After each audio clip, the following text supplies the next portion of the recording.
Mauvaise nouvelle pour les fans de James Bond qui devront encore faire preuve de beaucoup de patience pour découvrir ce nouvel opus.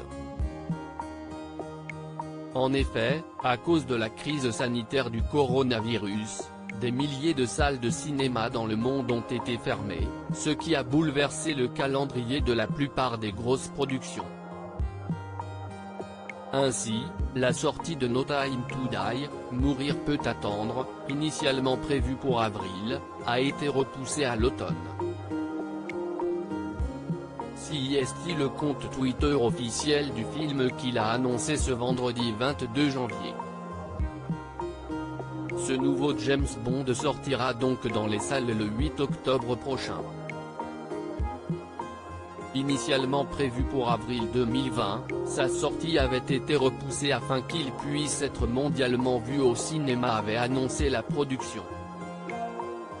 À cause de la pandémie, il a été par la suite prévu pour novembre 2020 puis finalement avril 2021. Cette nouvelle annonce a donc beaucoup inspiré un internaute qui n'a pas hésité à commenter « Beaucoup de temps pour mourir ». Si cet opus est autant attendu, CIST aussi car il s'agit du dernier dans lequel l'acteur Daniel Craig incarne le rôle de l'Agent 007. Ainsi cela amplifie l'impatience des fans. Dans celui-ci, James Bond a quitté ses activités au sein des services secrets et profite d'une vie détendue en Jamaïque. Cependant, sa vie tranquille sera vite interrompue lorsqu'un vieil ami de la CIA, Felix Leiter, viendra lui demander de l'aide.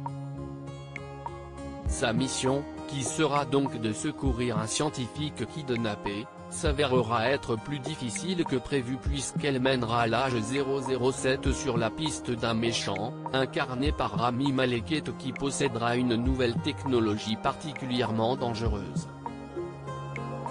Dans ce nouvel opus, on pourra également retrouver Christophe Waltz, Ben Whishaw, Léa Seydoux, Ana de Armas et Lashana Lynch. Une pandémie qui paralyse le monde du cinéma. Il semblerait que la pandémie de coronavirus ait décidé de jouer avec les nerfs des spectateurs. En effet, de nombreux films ont vu leur sortie repoussée.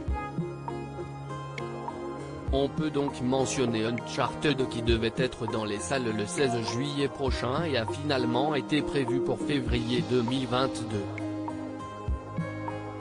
Il y a également Ghostbusters, Afterlife que les fans pourront découvrir le 11 novembre au lieu du 11 juillet. En espérant donc que ces nouvelles dates soient définitives et que les productions n'aient pas à les modifier à nouveau.